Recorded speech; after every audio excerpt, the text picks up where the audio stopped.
하지만 여러분, 에스라 1장 말씀을 제가 읽지는 않았지만 오늘 한번 꼭 읽어보세요. 에스라 1장 1절부터 4절 말씀에 보면 하나님께서 고레스의 마음을 감동해서 결국 이 고레스가 이런 포로 귀환 명령을 내리는 것은 배후에 누가 있었다? 하나님이 하신 일이라는 거예요.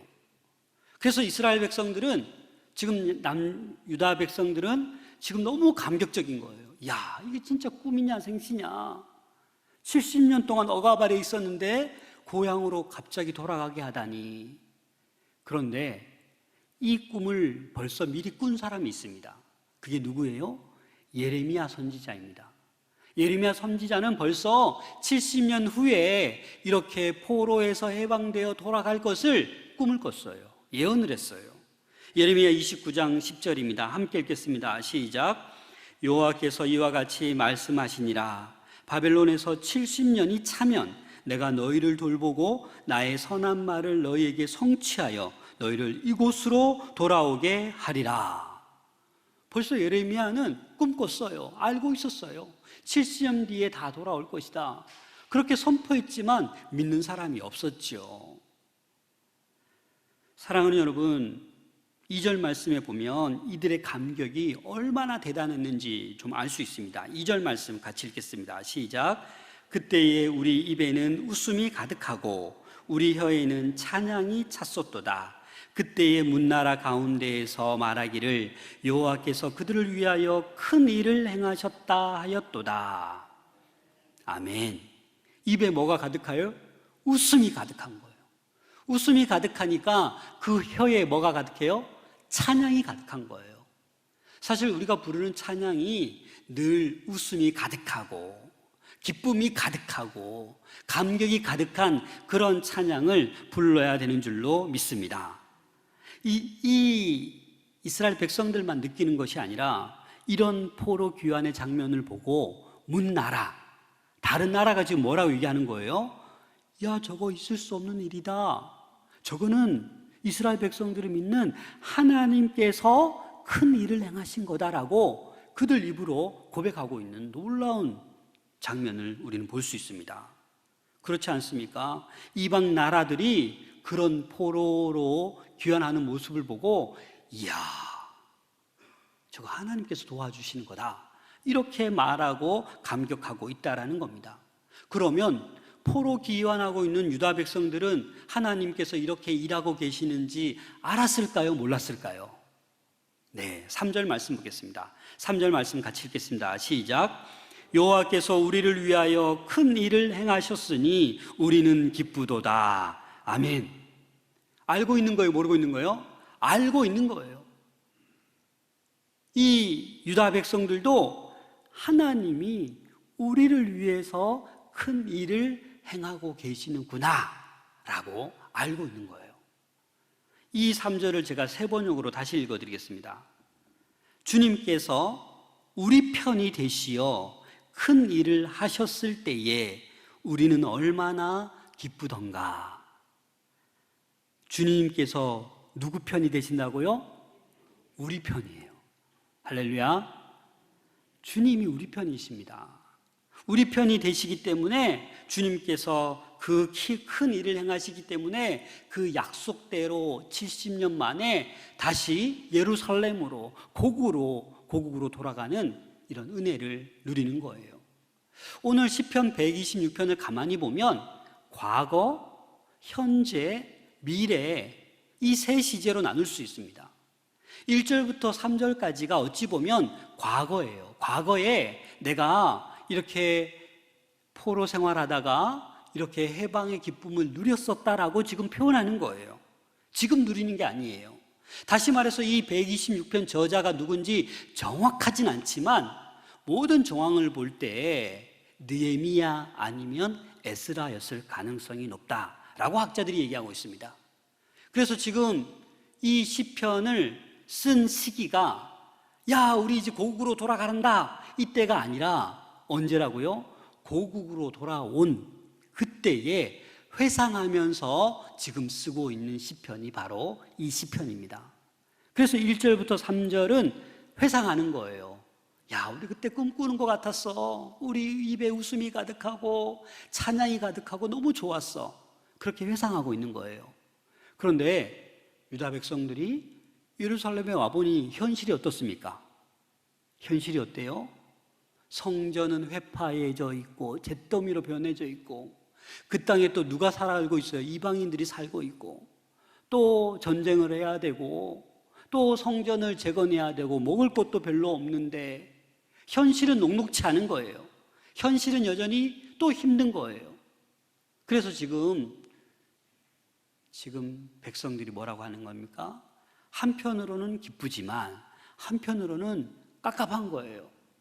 야, 이거 언제 또 재건하고 또 언제 이걸 하지?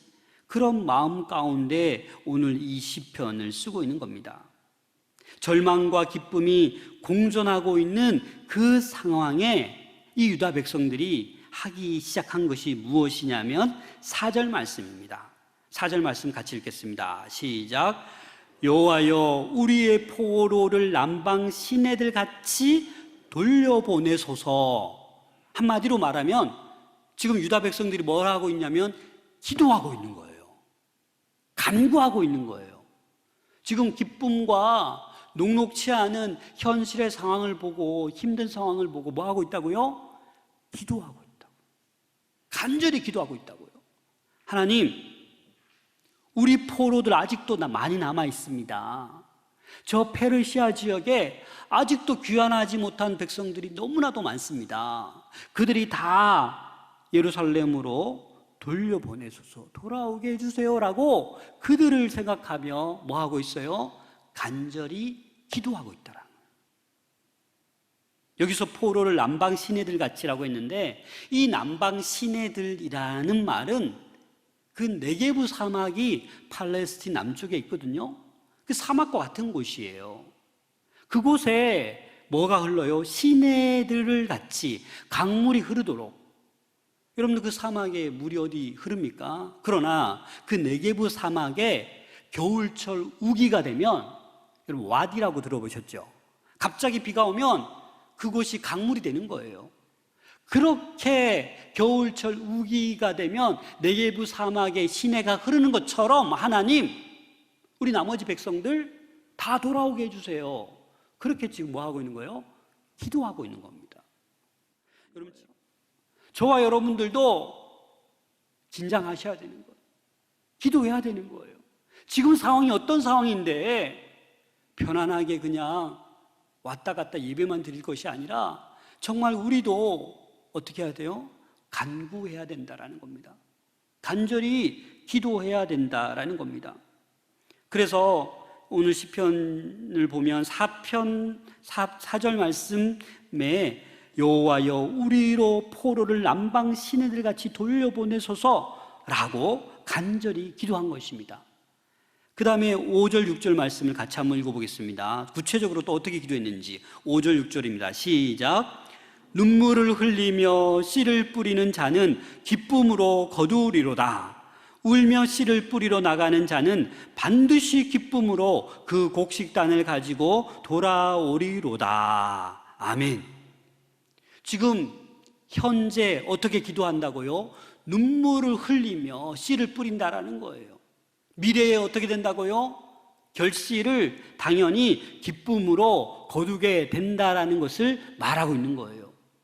이 시편 기자가 지금 현재에 어떻게 하고 있습니까? 간절히 기도하고 있습니다. 어떻게 기도해요? 눈물을 흘리며 씨를 뿌리듯이 그렇게 기도하는 거예요. 여러분, 근데 뭔가 좀 이상하지 않습니까? 씨를 뿌리는데 왜 눈물을 흘립니까? 농부들이 봄에 땅을 일구고 씨를 뿌릴 때 울면서 뿌립니까? 어떻게 뿌립니까? 하나님, 올해도 많은 수확 걷게 해주세요. 기대함으로, 그렇죠? 희망을 가지고 씨를 뿌리지 않습니까? 그런데 오늘 왜 시편 기자는 눈물을 흘리며 지금 씨를 뿌린다고 하고 있는 것입니까? 지금 현실을 보니 녹록지 않다라는 거예요. 어느 세월에 재건하고 지금 먹을 것도 없는데, 지금 재건하는데 방해 세력들도 있고 힘들어 죽겠는데 어느 세월에 이걸 하겠냐라는 거예요. 하지만 기도하는 거예요. 눈물을 흘리며 씨를 지금 뿌리는 것입니다. 사랑하는 여러분, 하나님은 우리 편이 되어주십니다. 그걸 잊지 마셔야 돼요. 우리 편이 아무도 없으면 내가 어떻게 할 수 있겠습니까? 인간의 의지는 한계가 있습니다.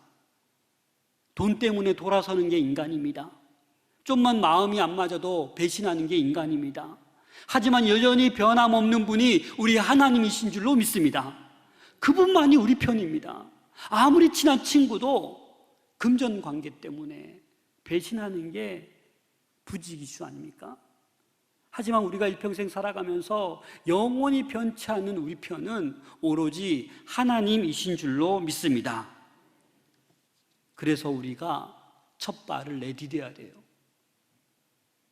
포로기관에서 상황이 절망적인 상황이지만 낙담하지 않고 기도를 하는 거예요. 성전으로 올라가는 노래, 그게 무슨 말입니까? 예배드리러 가는 거죠. 예배드린다는 의미예요. 사랑하는 여러분, 지금 어떤 어려움이 있습니까? 우리의 현실은 어떻습니까? 의외로 우리 성도들 가운데도 이 코로나 시기에 사업도 안 되고 장사도 안 되고 마이너스가 되고 정말 힘들고 남몰래 혼자 눈물 흘리는 사람이 있을 것입니다. 집에 가서 얘기는 못하겠고 곧 퇴출당하고 곧 사표 써야 될지도 모르고 얼마나 경제적으로 어려운 가운데 있습니까? 또 그 어느 때보다도 관계적으로 어려움 당하는 사람 혹시 있지 않습니까? 관계가 깨어지고 또 개인적으로도 친구도 못 만나고 교회도 못 가니까 우울증에 걸려 있는 사람들이 참 늘어가고 있습니다. 이런 어려운 상황에 놓여 있지만 어떻게 해야 됩니까? 하나님의 관계만큼은 회복하셔야 된다는 거예요. 사회적 거리두기를 얘기하지만 언제 하나님과 거리를 멀리 두라고 얘기했습니까? 그러나 많은 대한민국 성도들이 하나님과 거리가 너무 멀어졌어요. 예배 드리는 게 집중이 안 돼요. 안 그렇습니까? 여러분, 하나님과 더 관계가 회복될 수 있기를 소망합니다. 그 길은 기도하는 길밖에 없습니다. 눈물을 흘리며 씨를 뿌리며 기도하는 길밖에 없고 예배를 회복하는 길밖에 없다라는 거예요. 그래서 현장에 못 나오시는 분들은 더 갑절수고하고 집중하셔야 현장에 나와 어떤 하나님께 은혜 드릴 예배처럼 그렇게 회복된 예배를 드리게 될 줄로 믿습니다. 이 농부의 마음, 눈물 흘리며 씨를 뿌리는 마음, 아무나 할 수 있는 거 아니에요. 여러분, 잘 생각하셔야 돼요. 과거의 은혜를 기억하는 사람이 이렇게 할 수 있어요.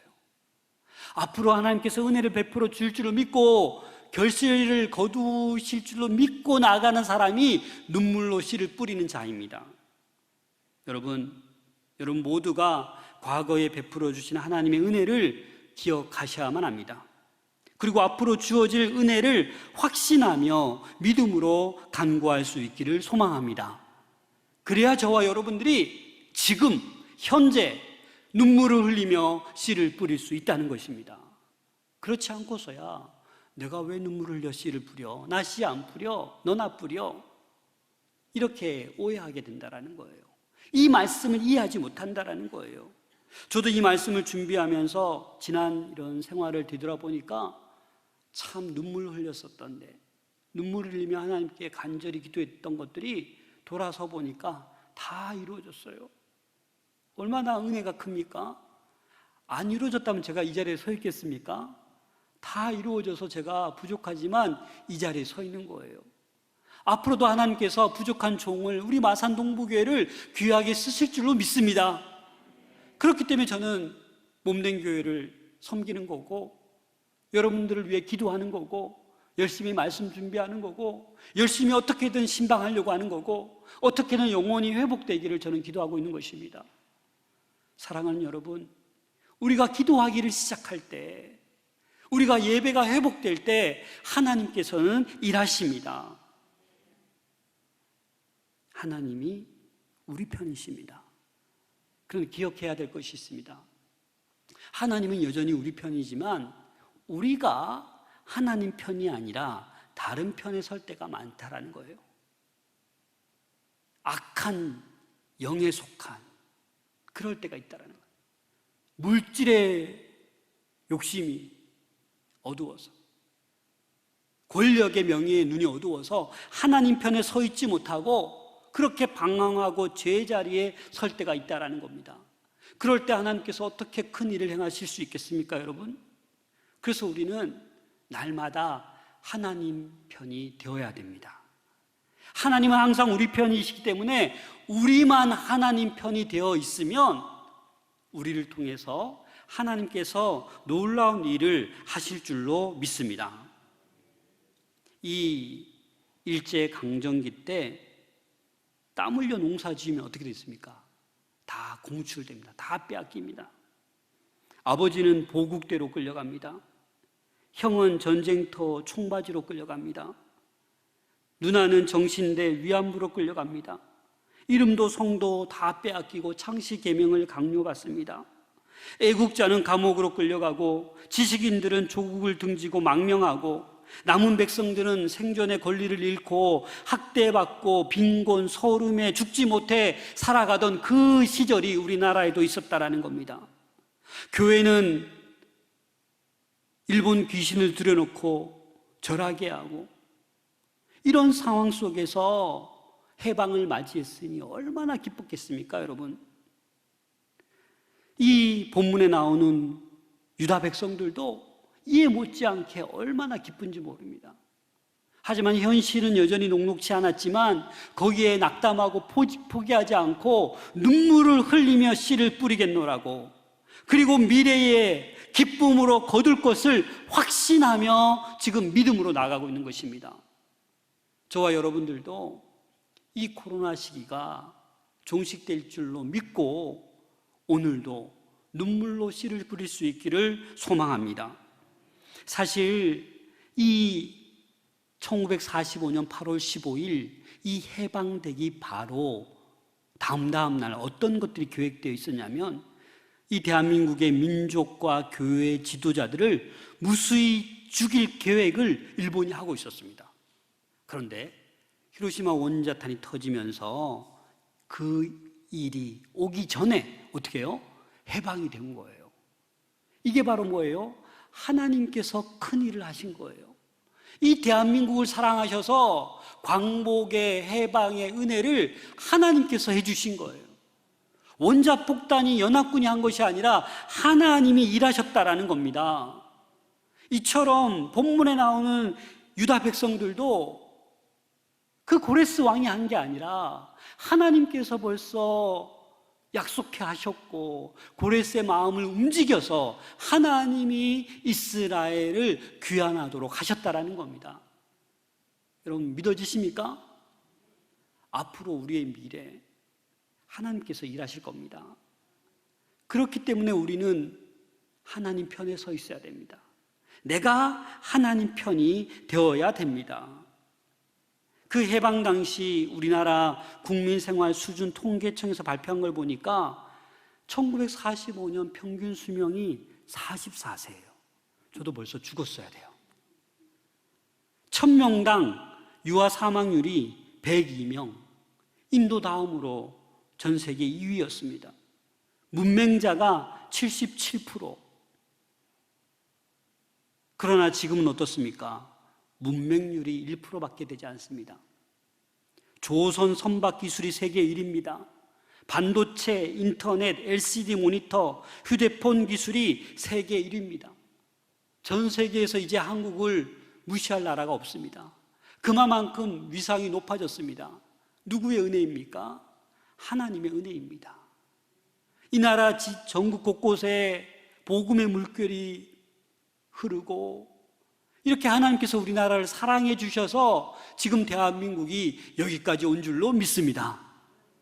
앞으로도 이 대한민국이 하나님의 축복을 받으려면 하나님이 계속해서 일하셔야 되는 줄로 믿습니다. 그러기 위해서 저와 여러분들이 어떻게 해야 돼요? 하나님 편이 되어서 눈물로 씨를 뿌려야 되는 줄로 믿습니다. 그 눈물로 씨를 뿌리는 것이 어떤 것이겠습니까? 복음의 눈물의 씨앗을 뿌려야 합니다. 북한을 바라보며 속히 평화 통일이 이루어 달라고, 지금 이들이 그 유다 백성들이 나머지 포안들도 다 포로 다 귀환할 수 있도록 기도한 것처럼 우리도 남북이 속히 평화로운 통일이 되도록 기도해야 된다는 거예요. 지금 북한에 2,500만 되는데 수탁의 지하에서 목숨 걸고 예배드리는 이들이 너무나도 많아요. 여러분 아십니까? 여러분 지금 기후온난화로 온갖 재앙들이 지금 지구 곳곳에 일어나고 있어요. 여러분 느끼십니까? 그래서 우리는 눈물로 지금 기도해야 돼요. 회개하며 부르짖어야 돼요. 하나님 도와주세요. 남북이 통일되게 해주세요. 한국교회가 회복되게 해주세요. 지구가 회복되게 해주세요. 이렇게 우리는 간절히 기도해야 되는 줄로 믿습니다. 이 나라 이 민족을 불쌍히 여겨주세요. 눈물로 기도하고 씨를 뿌려야 하나님께서 이 대한민국을 불쌍히 여기고 긍휼히 여겨주시고 큰 일을 행하실 줄로 믿습니다. 그래서 눈물을 흘리며 씨를 뿌리는 사람은 기쁨으로 거둔다 라고 말하고 있는 것입니다. 예루살렘이 황폐해진 그 모습이 어찌 보면 지금 대한민국의 영적으로 황폐해진 그런 모습과도 유사하지 않을까 싶습니다. 어찌 보면 하나님께서 코로나 전염병을 통해서 우리들의 영적인 상태를 시험하고 있는 줄도 모르겠습니다. 지금 대한민국에 제 생각에 5명 중에 1명, 20%는 교회를 떠났어요. 온라인조차도 예배를 잘 안 드리고 있어요. 여러분 아십니까? 우리 교회는 그 정도 안 될 걸로 알지만 평균적으로 5명 중에 1명은 예배를 안 드리고 온라인 예배도 안 드리고 하나님을 떠났어요. 여러분 심각합니다. 이런 영적으로 황폐해진 이때에 우리가 애써 느헤미야처럼 눈물로 민족을 위해 기도했던 것처럼 우리도 눈물로 기도해야 되는 줄로 믿습니다. 눈물로 씨를 뿌려야 되는 줄로 믿습니다. 그 씨가 다른 씨가 아니라 복음의 씨앗인 줄로 믿습니다. 우리 다음 세대 자녀들, 그들에게 복음의 씨앗을 뿌려야 되지 않겠습니까? 우리는 이렇게 어른들이기 때문에 예배드리지만 우리 자녀들은 다 지금 실시간으로 온라인 예배드리고 있습니다. 이런 위기가 기회가 되어야죠. 부모님들이 자녀들과 함께 올바른 태도로 예배는 이렇게 드리는 거다라고 보여줘야 되는 게 지금의 상황입니다. 자기 방에서 예배를 드리든지 말든지, 핸드폰으로 하고 있는지 말든지, 컴퓨터 보면서 TV 보면서 예배 드려도 아무 말도 안 하고, 이게 바로 위기인 것입니다. 사랑하는 여러분, 눈물로 씨를 뿌리는 우리 마산동부교회 모든 권속들 될 수 있기를 소망합니다. 하나님의 법칙은 뿌려야만 거둔다라는 거예요. 뿌리지 않고 여러분 거둘 수 없습니다. 그런데 가만히 보면 뿌리지 않고 거두려는 사람들이 너무 많아요. 여러분 눈물로 뿌리시길 바랍니다. 그래야 30배, 60배, 100배의 결실을 우리 하나님께서 약속해 주십니다. 119 기쁨 나눔 주일이 이제 2달여 남았습니다. 여러분 영혼을 품는 것, 그게 바로 눈물의 씨를 뿌리는 것입니다. 오늘 일부 예배 때도 한 분이 오셨어요. 주중에 어떤 집사님이 목사님 이런 분이 있는데 좀 만나도 될까요? 정말 반응이 없었는데 이제 신앙생활 열심히 하겠대요. 오시라고 했죠. 오늘 2부 때 오셨어요. 얼마나 감사한지요. 하나님이 일하시고 계십니다. 여러분 눈물을 흘리며 씨를 뿌리십시오. 더 이상 미루지 마십시오.